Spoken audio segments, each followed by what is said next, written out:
buenas noches con todos aquellos que se están enlazando a la página, eh, al fanpage de la clínica Kit Salud.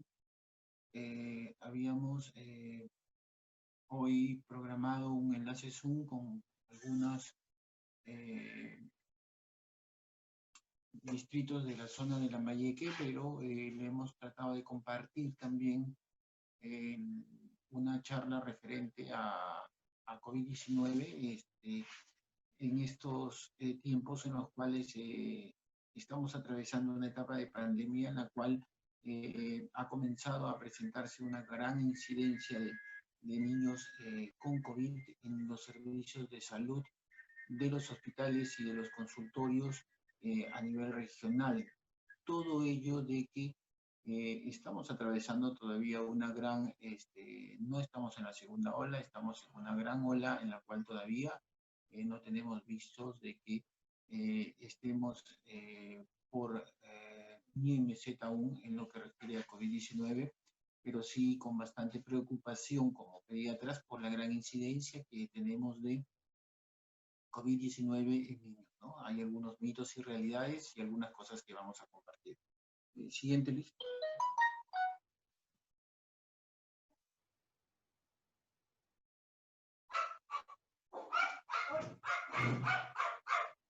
Bueno, primero vamos a comenzar con lo que es la definición epidemiológica. La definición epidemiológica de sospechoso de COVID, de acuerdo a la última alerta epidemiológica del año 2020 referente a COVID. Siguiente. Bueno, el caso sospechoso, siguiente, Luis. ¿Qué es un caso sospechoso? ¿En quién nosotros debemos sospechar de COVID? Es aquella persona que tiene una infección respiratoria aguda que presenta tos o dolor de garganta y al menos uno de los siguientes síntomas o signos, ¿no? Malestar general, fiebre, dolor de cabeza, dificultad para respirar y congestión nasal. Esa es la definición que hace el Ministerio de Salud referente a casos sospechosos de COVID. Y el caso confirmado es aquel caso que habíamos tenido, la sospecha clínica de COVID, pero con una prueba positiva para COVID, sea esta prueba una prueba molecular o sea una prueba rápida, ¿no? Entonces, esas son las dos definiciones que tenemos epidemiológica para tener la sospecha de COVID y también el caso confirmado de COVID. Siguiente. Pero aquí tenemos el principal problema que nosotros debemos ir viendo, ¿no? El principal problema que nosotros tenemos básicamente es que esa definición epidemiológica hecha para adultos no se ajusta a lo que estamos viendo en los servicios de salud y por lo tanto se están presentando muchos casos de COVID en niños con una sintomatología muy diferente a la que estamos mencionando allí, como por ejemplo una de las presentaciones muy en lactantes es una fiebre de varios días de duración. Usualmente un proceso respiratorio alto nos da una fiebre de aproximadamente 3 días, después de lo cual cae la fiebre, ¿no? Cae la fiebre y se quedan con los síntomas clásicos de tos, malestar general o rinorrea. En el caso de esta presentación de COVID, tenemos que es una fiebre de varios días de duración, usualmente en promedio son de 5 a 7 días de duración y una de las presentaciones básicamente es como fiebre, en la cual nosotros pedimos un examen de orina y en la cual nos dan negativo y sin ninguna otra sintomatología adicional. Otra de las presentaciones que están viniendo como COVID es abdominal, ¿no? Un dolor abdominal que inclusive en algunos casos por la intensidad llega a confundir con algunos cuadros de apendicitis o simula mucho algunos cuadros de apendicitis. Siguiente. Otra de las presentaciones de los síntomas y signos presentados en niños son los vómitos y los diarreas, ¿no? Como toda enfermedad viral, Los vómitos y la diarrea son en la presentación en estos cuadros de COVID, en algunos casos muy intensos, que llevan a los niños más pequeños a un estado de deshidratación por los vómitos y la diarrea persistente. La otra presentación son las erupciones en piel. Las erupciones en piel tipo exantemas o tipo ronchitas o tipo puntitos en la piel asociadas a fiebre o no es otra de las presentaciones muy comunes que estamos viendo en nuestros servicios de salud. Siguiente. Siguiente. Ya. Otra de las presentaciones muy común son los labios rojos y agrietados, ¿no? Los labios rojos y agrietados, el dolor en los labios o fueguitos es una de las presentaciones también muy frecuentes en niños pequeños. Hinchazón de manos y pies también está catalogada y hemos podido ver en nuestro servicio de salud la presencia de ellos. Siguiente. Dolores o malestares, dolores en los miembros inferiores, en las piernas o en las articulaciones, presencia de mareos, también problemas de la visión, problemas de la vista, enrojecimiento de la vista, un dolor de cabeza que refieren también los pequeños, una palidez marcada también en cara, y todo ello, miren, si ustedes ven bien, la definición de caso sospechoso de COVID, que es tos o malestar asociado a algunos otros de los síntomas, no calzan bien en la sintomatología presentada y que se evidencia en los niños. Esta sintomatología se está presentando ya en nuestra región Lambayeque, en nuestros servicios de salud, pero también hemos podido nosotros observar que se corresponde con los estudios presentados por los italianos, por los norteamericanos y por los ingleses con esta sintomatología, ¿no? Entonces, tenemos pues que tenemos una enfermedad que tiene recién 7 meses en el mundo y que estamos aprendiendo. Entonces, ya estamos aprendiendo que la sintomatología de COVID en niños es muy diferente.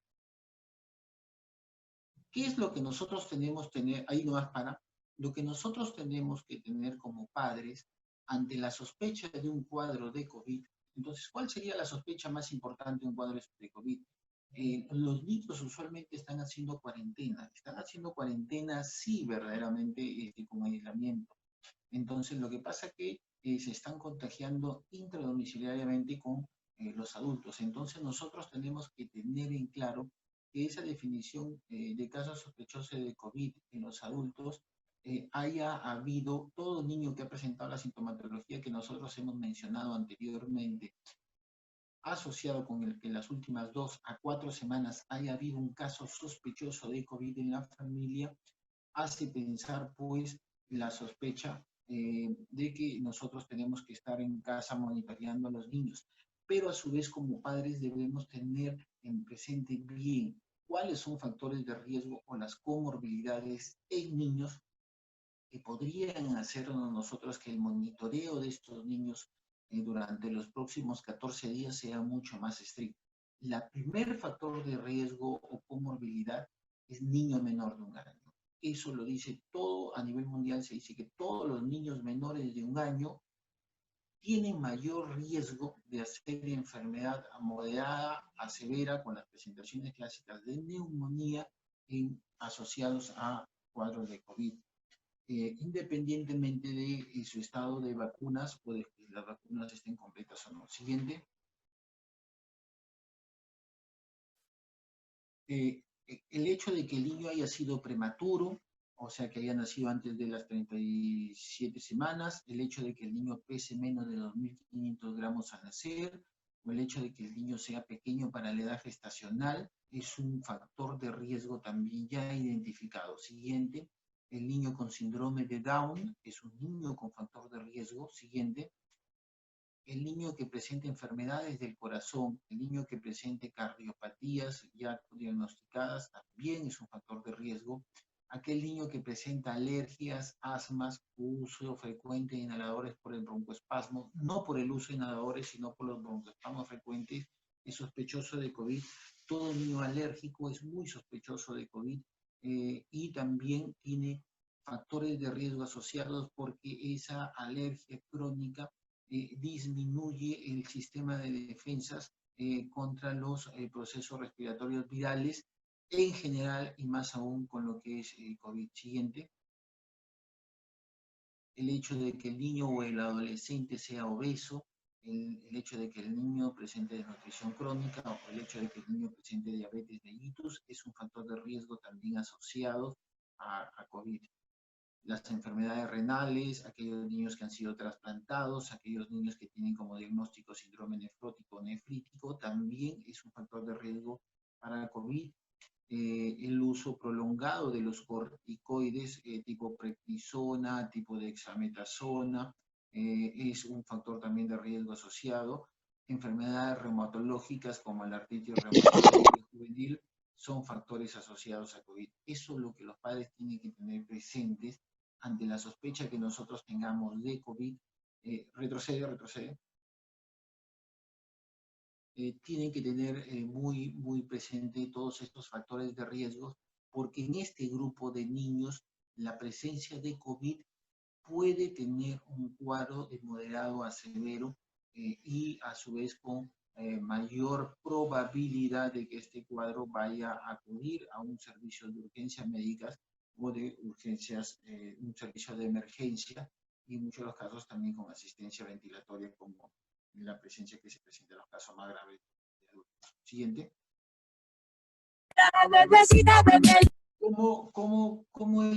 ¿Cómo es la situación actual que nosotros tenemos en el Perú? La situación actual que nosotros tenemos en el Perú es similar, ¿no es cierto? Los cuadros presentados, como ustedes ven allí, en el grupo de niños de 0 a 11 años tenemos un 2.7% de incidencia, con 9.600 casos reportados al 20 de julio del 2020.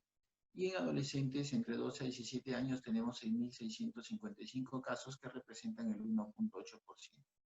En estos dos grupos de niños y adolescentes ustedes ven la probabilidad de presencia de COVID es bastante baja, si bien es cierto en niños o adolescentes, pero hemos visto un notable repunte en las últimas semanas que pues nos hacen a nosotros como pediatras tener la alerta a los padres de familia para que tengan en claro bien la sospecha de COVID asociada a los factores de riesgo que puedan tomar las medidas oportunas de manera temprana. Siguiente.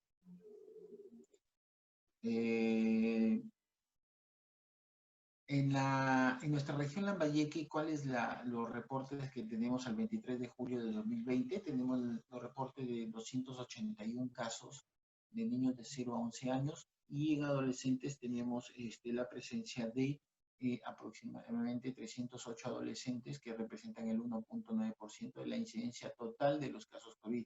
Se correlacionan con las estadísticas nacionales y también se correlaciona con las estadísticas a nivel mundial. Pero hay que tener mucho cuidado en este caso. ¿Por qué? Porque usualmente estos niños o adolescentes son aquellos que acudieron a los servicios de salud, que representan solamente un pequeño porcentaje, un 5% aproximadamente de la incidencia total de lo que los niños puedan estar presentando como COVID. Siguiente.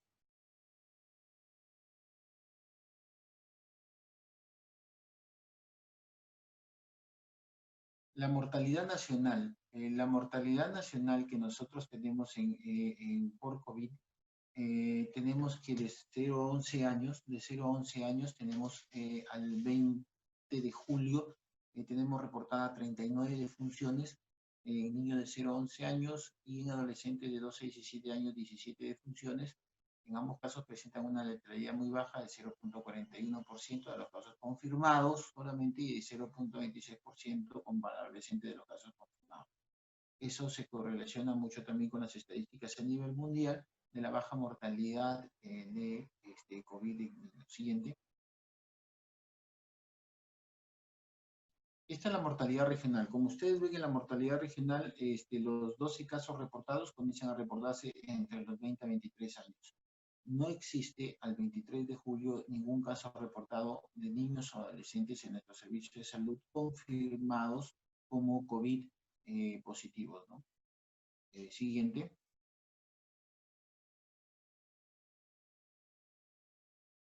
Siguiente, Luis. Y ya, aquí paramos donde tenemos. Entonces, ¿cómo son las pruebas diagnósticas o qué pruebas diagnósticas nosotros tenemos para COVID? Para definirlo.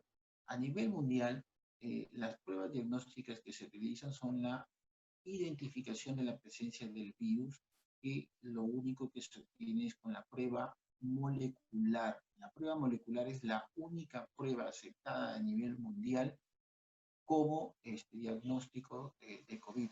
Lastimosamente en el Perú no se está haciendo ello con la consiguiente estadística errada y que no se ajusta a la realidad ni en la incidencia ni en la mortalidad. Entonces, al lado izquierdo, ustedes tienen de su pantalla que la prueba molecular rápida, aquellas pruebas que se utilizan con el hisopado nasal, es la única prueba que permite identificar la presencia del virus. Y al identificar la presencia del virus en nasofaringe, es lo único que nos da la certeza de contagiosidad en los niños o en cualquier persona, ¿no? ¿Para qué es importante nosotros que detectemos tempranamente con pruebas moleculares aquellos que están infectados o que son portadores y por lo tanto tienen contagiosidad, para realizar el aislamiento temprano y el aislamiento oportuno que nos permita pues cortar la transmisibilidad? En el lado derecho tienen las pruebas rápidas que se tienen para ver los anticuerpos. El ver los anticuerpos, o sea, lo que ustedes ya hoy escuchan como inmunoglobulina M o globulina G, no representan, por si acaso, contagiosidad. Las pruebas rápidas solamente detectan la presencia de los anticuerpos, que son las defensas de los cuerpos, del cuerpo frente al virus, y usualmente esto puede ser positiva, más o menos con un grado de positividad alrededor del día 14 al 15 después de iniciar la sintomatología. Siguiente.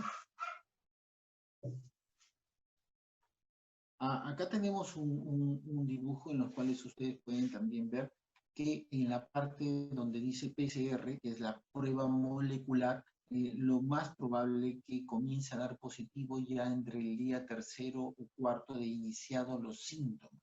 Por eso es muy importante. Y en la parte de arriba, donde dice el número 2, en rojo, es el mayor riesgo de contagio que pueda dar una persona usualmente. Por lo tanto, es muy importante hacer las pruebas moleculares porque nos van a hablar todavía de la presencia del virus en fosas nasales o en cavidades nasales, lo cual nos habla de contagiosidad.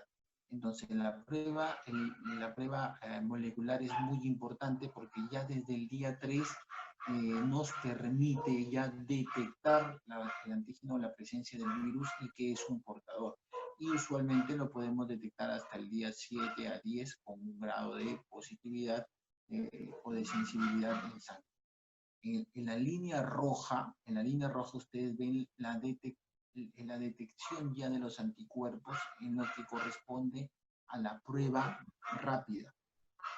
Y más o menos, si ven el punto donde podemos detectarlo, lo podemos detectar alrededor del día 16. Si ustedes ven ahí, ven un punto, una línea horizontal donde dice umbral de infección, al día 16 recién de iniciados los síntomas podríamos detectarlo.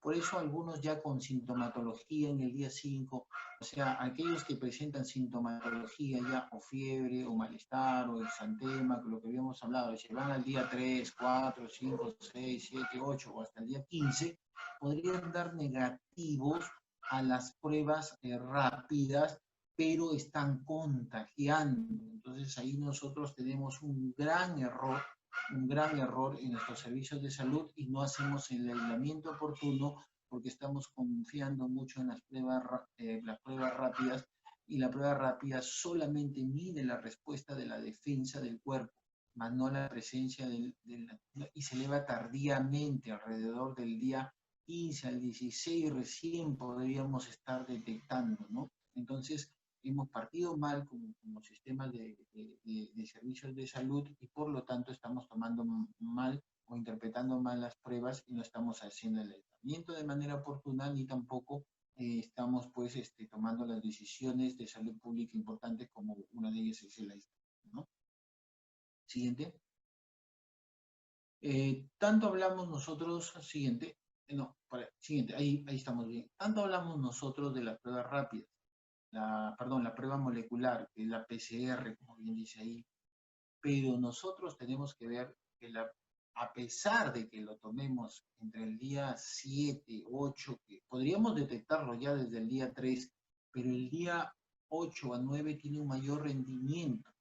Y miren ustedes en el número 4. El número 4, que es la toma en fosas nasales o en cavidad nasal o el aspirado en nasofaringio, el rendimiento máximo que tienen las pruebas es de solamente el 63%, por más prueba molecular rápida que tomemos, y en el mejor de los casos, que lo tomemos adecuada y de manera oportuna, solamente tendría un 63% de detección. O sea, ¿qué quiere decir? Que solamente estamos detectando o podemos detectar como máximo dos de cada tres casos, ¿no? Lo cual es bastante preocupante, porque a pesar de ello, no estamos detectando todos los casos, ni acá ni en ningún lugar del mundo, por caso, porque estos estudios que tenemos son estudios que estamos viendo de otras partes del mundo, y por más de ello el rendimiento es solamente un 63%, solamente detectamos dos de cada tres casos. Siguiente. Entonces, por lo tanto, ¿cómo nosotros tendríamos que hacer un diagnóstico? Siguiente.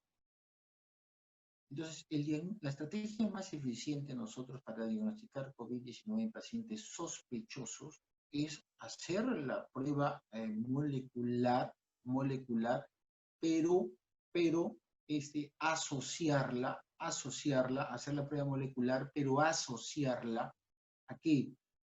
A datos clínicos, o sea, la presencia de la sintomatología, si tiene el niño hablando ya, si tiene fiebre más de 7 días, más de 5 días, si tiene ronchita, si tiene náuseas y vómitos, si tiene dolor abdominal, si tiene esas molestias asociadas, y a los criterios epidemiológicos, que quiere decir si a nivel del domicilio en las últimas 2 a 4 semanas hubo una persona sospechosa de COVID, y nosotros solamente nos estamos centrando en una prueba rápida que, como ustedes ya vieron, se eleva muy tardíamente y no nos permite tomar las decisiones. Las decisiones tienen que ser de manera combinada, y eso es la gran dificultad que tenemos en esta enfermedad por COVID, y bajamos mucho la guardia y después tomamos decisiones inadecuadas. Entonces, entre los criterios epidemiológicos es básicamente a nivel intradomiciliarios en las últimas 2 a 4 semanas un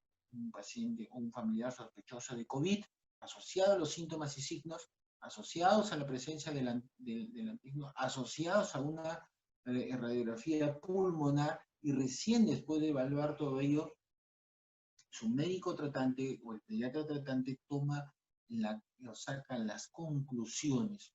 Muchas veces nosotros hemos visto en los servicios de salud pacientes con pruebas rápidas negativos, pero que nosotros estamos completamente seguros por la clínica y por el nexo epidemiológico, o sea, el antecedente de que alguien haya tenido COVID, sabemos que estamos completamente seguros que tienen un cuadro de COVID infantil. Entonces, eso es muy importante, que el diagnóstico es una combinación entre el antecedente epidemiológico, o sea, si hubo en las últimas 2 a 4 semanas cuadro de COVID, entre la prueba molecular, no la prueba rápida, prueba molecular, el cuadro clínico, o sea, la presencia de signos y síntomas.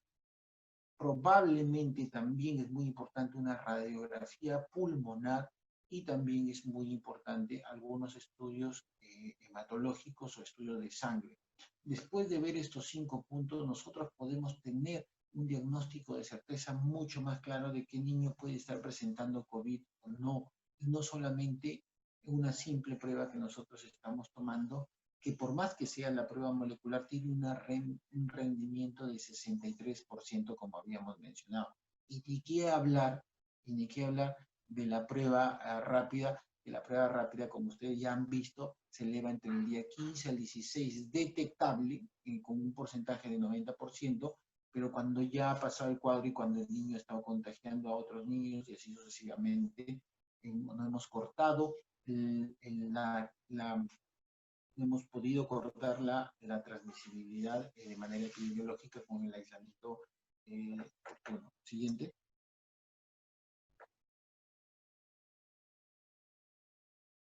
Este es un cuadro muy importante que me llamó mucho la atención, en lo cual nosotros podemos decir, nosotros hemos tomado el aislamiento a rajatabla, por 14 días. Y ustedes ven allí en rojo están viendo, acá tenemos los cuadros de COVID, aquellos cuadros que se han presentado como asintomáticos, aquellos cuadros que se presentan como leves, graves o críticos que requieren hospitalización en las unidades de cuidados intensivos.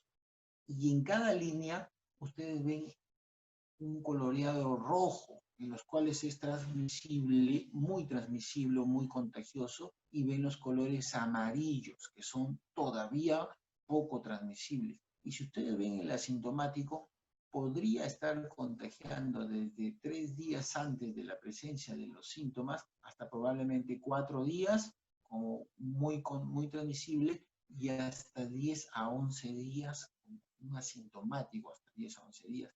Pero aquellos cuadros graves o aquellos cuadros leves, el periodo de transmisibilidad va mucho más allá de los 14 días. Entonces, el aislamiento de 14 días, entre comillas, es una medida que debería ser tomada con pinzas y que nosotros deberíamos tener cuidado si algún familiar de nosotros presentó un cuadro grave, un cuadro crítico. Y en el caso de los cuadros críticos, ustedes ven, se va mucho más allá la transmisibilidad como muy alta, más allá de las 4 semanas o más allá de los 30 días. Nosotros estamos muy equivocados en este caso de haber visto como transmisibilidad solamente por 14 días. Siguiente. Acá hay unas cosas que vamos a ver de algunos mitos y verdades acerca del coronavirus, que habían habido algunas preguntas muy frecuentes que tenemos que conocer. Por ejemplo, como mitos y verdades podemos tener: madre con COVID positivo no debe dar de lactancia materna. Este es un mito que se está por ahí circulando, lo cual siguiente no es cierto, ¿no? Entonces, en ninguno de los, ni la Organización Mundial de la Salud, ni la Academia Americana de la Pediatría, ni el CDC que ahora conocemos, ven que la madre con COVID positiva debe dar de lactar, ¿no? Entonces, las condiciones entre las cuales, si nosotros ya sabemos inmediatamente con una prueba rápida o de repente con una prueba molecular que la madre es COVID positiva, con los cuidados del caso se inicia la lactancia materna y se hace que esa lactancia materna sea con la protección de la mascarilla, que sea con su protección de su mascarilla, y esa protección se pueda trasladarse de unos 14 a 21 días. Esto de ahí aplica lo mismo a madres que trabajan en zonas, por ejemplo, aquellas madres que dan de lactar, que trabajan en los hospitales, que trabajan en las clínicas, que trabajan en las entidades bancarias, también deberían tener la protección, inclusive desde antes, por ser un grupo de riesgo, deberían ser incluso desde antes que puedan presentar, ya que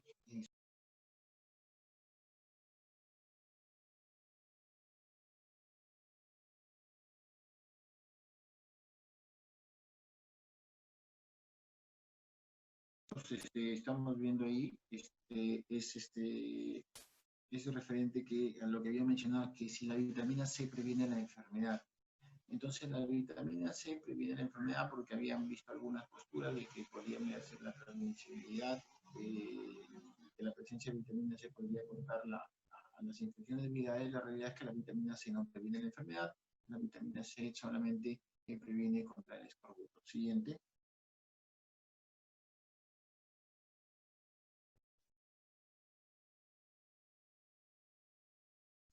Otra de las cosas que había estado circulando, que el ibuprofeno estaba contraindicado en COVID-19 para el manejo de la fiebre o del malestar. La realidad es que no. En todo caso, la fiebre se puede manejar en caso de COVID con medios físicos Y lo primero que nosotros usamos para manejar la fiebre es el paracetamol, antes que el ibuprofeno, pero el ibuprofeno no está contraindicado como en primera instancia siguiente.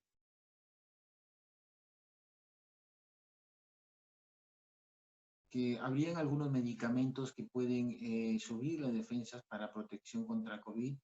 Era un mito que se estaba teniendo. La realidad es que no existe ningún medicamento que suba las defensas. La adecuada y balanceada alimentación, la lactancia materna, la actividad física adecuada y dormir a las horas adecuadas y las vacunas son las únicas que nos brindan la protección contra cualquier infección. Los únicos no medicamentos, los únicos biológicos, o sea, las vacunas, son los únicos que la protección contra COVID. ¿No? Las vacunas son los únicos, por eso es que tanto lo que se está buscando ahora se está buscando ya en estudios de fase 3, hay hasta 3 laboratorios que están ya con la vacuna casi lista y lo que están observando es ya para hacer a gran escala. Siguiente. Los antibióticos son útiles para combatir los virus, era uno de los mitos que se estaban utilizando y en COVID también se estaba aplicando para ello. La realidad es que no, ningún antibiótico combate a los virus, ni tiene nada que ver, salvo por ahí que la infección de COVID vaya asociada o vaya coexista con otra infección bacteriana. En todo ese caso que se demuestre, se podría iniciar el tratamiento antibiótico y no antes. Siguiente. Había otra de las situaciones que si una persona asintomática pero con pruebas positivas puede contagiar COVID, ya lo habíamos visto en el cuadro anterior, sí, una persona asintomática, como habíamos visto en el cuadro anterior, puede contagiar más o menos entre 7 a 14 días como máximo alta concentración de contagiosidad, ¿cierto?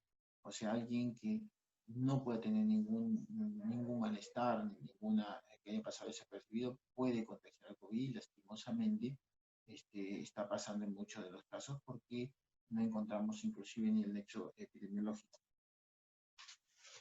Siguiente. Acá hay un punto, un punto importante que tenemos que ver. Entonces, como ya habíamos visto nosotros, que la sospecha de COVID teníamos, sumado a la sospecha de COVID, nosotros habíamos visto a ello que los factores de riesgo que puedan tener nuestros niños. Entonces, después de haber visto esto, aquellos niños que pudiesen tener como mayores factores de riesgo, nosotros tenemos que vigilar en un periodo de 14 a 21 días la presencia de signos de alarma. ¿Y cuáles son los signos de alarma? Los signos de alarma son dificultad para respirar, los signos de alarma son hundimiento de costillas, dificultad para dormir, que buscan sitio para poder dormir, el quejido para respirar, ¿no? Entonces, otra de las cosas también, el niño se muestra confundido, con disminución del estado de alerta, muy adormecido, con dificultad para despertarse o para mantenerse despierto, y en general lo que es una alteración del grado de conciencia. También algunos pueden presentar dolor de pecho, mal definido. Tienen la piel fría, sudorosa, pálida o moteada, también son uno de los síntomas que pueden presentar. Por lo tanto, ¿qué es lo que tenemos nosotros actualmente contra COVID? ¿Qué es lo que tenemos nosotros y qué es lo único que nos puede defender contra el COVID demostrado? Lastimosamente, lo único que tenemos demostrado son las medidas de salud pública, que son el lavado y higiene de manos, el distanciamiento físico y el uso de tapabocas, mascarillas o protectores faciales. Son las tres únicas cosas útiles que tenemos ahorita para la prevención del COVID. Son las medidas de salud pública. No tenemos más cosas ahorita aprobadas contra el COVID. Estamos esperando que haya la vacuna, pero como bien sabemos, la vacuna va a llegar probablemente a julio de 2021. 2021. Y adicionalmente están buscando algunos antirretrovirales que podrían ayudar a contener la infección. Actualmente no hay nada disponible aprobado por ningún organismo internacional, ni por la Organización Mundial de la Salud, ni por CDC, que combata específicamente contra el COVID. Siguiente. Acá una de las cosas que nosotros tenemos que tener cuidado es el lavado de manos. El lavado de manos, nosotros lo que recomienda la Organización Mundial de la Salud, el CDC, es el lavado de manos mínimo de 20 segundos, pero el lavado recomendable, como ven ustedes, son de 40 a 60 segundos. O sea, si ustedes han salido al mercado, a un supermercado, o vienen de la calle, donde pueden tener contactos a pesar que estén con el alcohol gel, entre otras cosas, el lavado de manos al llegar a casa debe ser un lavado que por lo menos debe durar de 40 a 60 segundos para que esté efectivo. El mínimo de 20 segundos es básicamente si yo ya me he lavado después en casa y constantemente puedo lavarme. Las recomendaciones son de lavado de manos hasta 8 a 10 veces al día, dependiendo de cuánto cosas toque o cuántas superficies esté tocando. Entonces, nosotros estamos tomando solamente que el lavado debe ser 20 segundos, no, mínimo 20 segundos, pero en ciertas condiciones, cuando nosotros venimos del mercado, etcétera, el lavado de manos debe ser de 40 a 60 segundos. Siguiente. En lo que respecta al distanciamiento, acá sí hay que tener mucho cuidado con el distanciamiento. Entonces estamos diciendo que el distanciamiento mínimo es de 1 metro. La realidad no es así. El distanciamiento mínimo recomendado por CDC es de 6 pies, que viene a ser 1,80 m de distancia, ¿no? En 1,80 m de distancia que permiten que esa difusión de las gotitas a través de la cual viaja el COVID lleguen o ya no lleguen a la persona. Entonces, por lo tanto, el distanciamiento debe ser de más o menos 1,80 m. Y como ven la figura central, no debemos tener un contacto ni para saludarnos con personas, ni tampoco agruparnos, ¿no? Lo cual produce que el virus viaje a través de la comunicación o de la transmisión, ¿no? Entonces el distanciamiento hay que tener mucho cuidado porque no hay ningún distanciamiento de 1 metro o de 1,20 m, probablemente por presionados muchos ministerios por lo que son los supermercados o por los restaurantes, etcétera, etcétera, con la finalidad de que al reducir el distanciamiento a 1 metro ellos tengan mayor capacidad de clientes, pero en realidad la recomendación es de 1,80 m como mínimo el distanciamiento, dicho por un organismo respetable como el CDC, que es el Centro Epidemiológico de los Estados Unidos. Siguiente.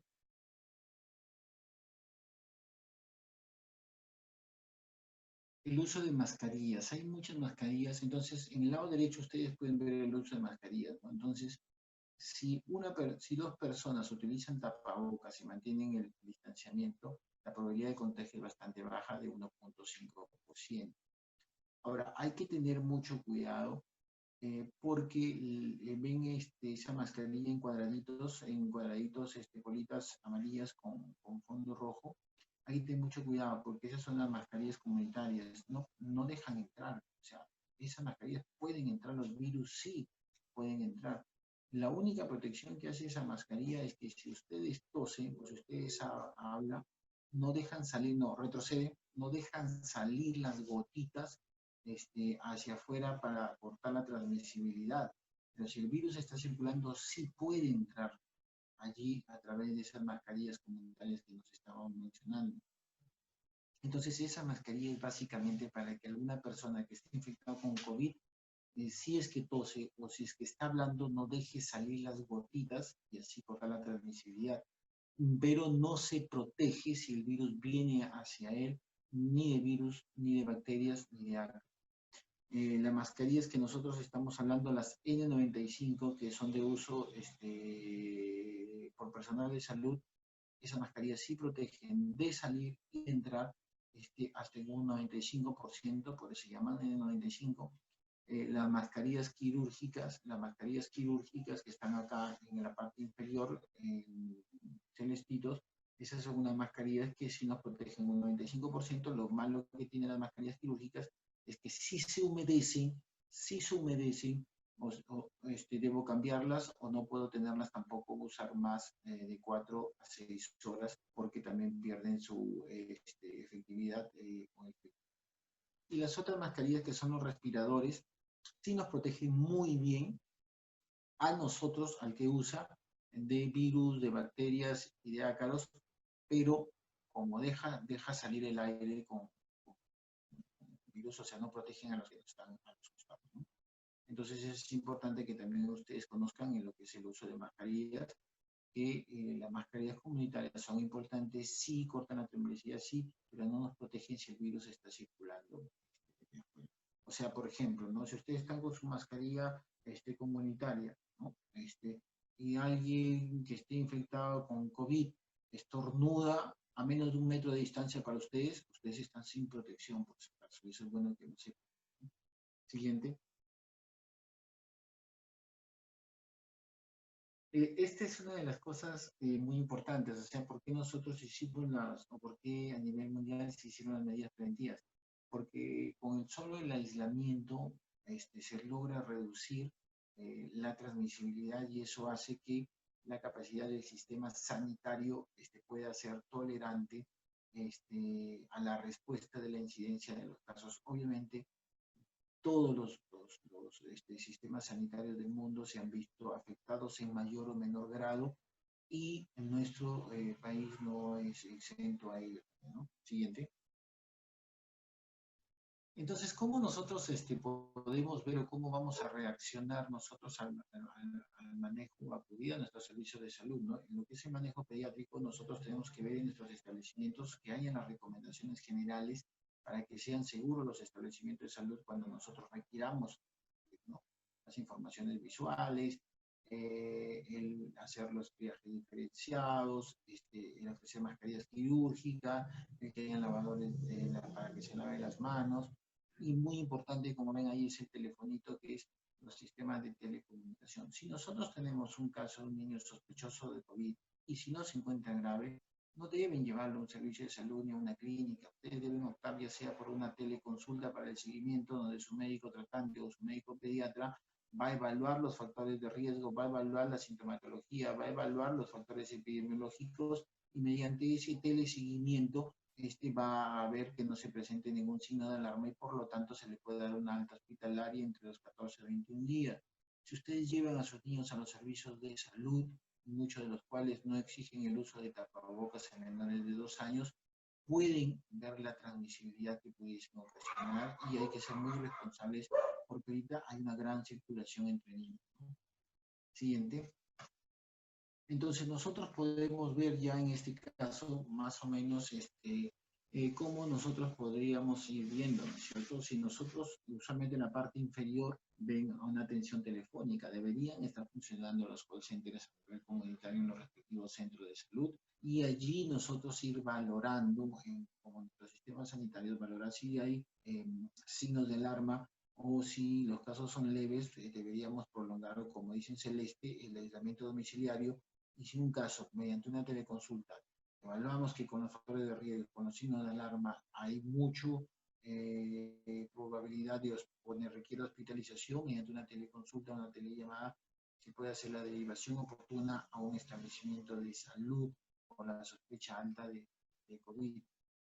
Y si van a los servicios de salud también es la derivación. Entonces, si no hay signos de alarma, por ejemplo, si no hay signos de alarma y no hay factores de riesgo, el niño se envía inmediatamente, como dicen Celeste, a los domicilios para que se haga el teleseguimiento o el seguimiento vía telefónica o vía Zoom o vía WhatsApp o vía llamada de que no presente signo de alarma ni complicaciones, ¿no? Eso un médico lo puede ir viendo. Los criterios de gravedad también son los mismos que habíamos hablado anteriormente: dificultad para respirar,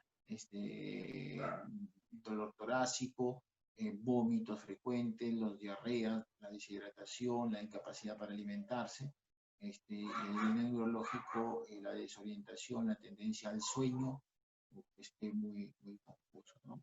y las patologías de riesgo que contraindicarían una asistencia domiciliaria, o sea, todos los factores de riesgo, ya sean las cardiopatías, niños con parálisis cerebral infantil, niños muy alérgicos, hay que tener mucho cuidado porque en este grupo de niños con comorbilidades, con factores de riesgo, es donde se van a presentar los mayores casos que requieran hospitalización. Siguiente. Entonces ya acabando, entonces nosotros, ¿qué podemos hacer si yo sospecho con el niño con COVID? Lo primero que deberíamos hacer responsables es no deberíamos llevar a nuestros niños a un, o sea, si nuestros niños están estables, yo sospecho de COVID, lo que se hace a nivel mundial, lo que se hace en todos los países en el primer mundo es realizar el teleseguimiento. No debemos llevarlo a un establecimiento de salud si no es una emergencia, por más que tenga COVID. Entonces, lo que debemos hacer es la teleconsulta un call center que a veces ha hecho el Estado, en los cuales deberían ver allí el triaje diferenciado y el determinar si hay factores de riesgo o si hay signos de alarma y hacer un seguimiento adecuado. Siguiente. Bueno, si el caso es sospechoso, entonces el médico tratante o el pediatra evalúa, ¿no?, los factores de riesgo y hace el análisis epidemiológico preguntando si a nivel domiciliario hubo algún caso sospechoso en las últimas 2 a 4 semanas. De ser el caso, los exámenes que los solicitarán serán pruebas rápidas, una radiografía de tórax o hemograma para evaluar. Como habíamos dicho, el diagnóstico se hace por la combinación de una prueba diagnóstica, sí, deberías, idealmente y en todo el mundo es una prueba molecular, la evaluación del nexo epidemiológico, el cuadro clínico, los exámenes radiológicos, examen de hemograma o de sanguíneo, y de allí el pediatra o el médico tratante determina ya el diagnóstico independientemente también de los resultados laboratoriales. Determinar si tiene factores de riesgo, comorbilidades, porque son grupos que necesitan un seguimiento más cercano, más estrecho, o cada 24 horas o cada 48 horas, para ver que no hay presencia sin alarma. Siguiente. La teleconsulta, el teleseguimiento nos va a permitir determinar signos de alarma y necesidad de atención de urgencia o emergencia, y posteriormente, después de ese teleseguimiento, el alta oportuna que nosotros podamos hacer, ¿no es cierto? Siguiente. Finalmente, no debemos detener las actividades de vacunación en ninguno de los casos. Es muy importante vacunar a nuestros niños contra la influenza, contra el neumococo, contra el sarampión, la papera, la rubiola, la varicela, que también estas enfermedades muy frecuentemente tienen su punto diana o su punto de ataque al pulmón, ¿no es cierto? Entonces, no debemos hacer, acá hay algunas recomendaciones para llevar a continuar con las actividades de vacunación. El Ministerio de Salud acaba de dar hace 2 días aproximadamente un plan acelerado para reducir las brechas o poner puesto el día de vacunación en todos nuestros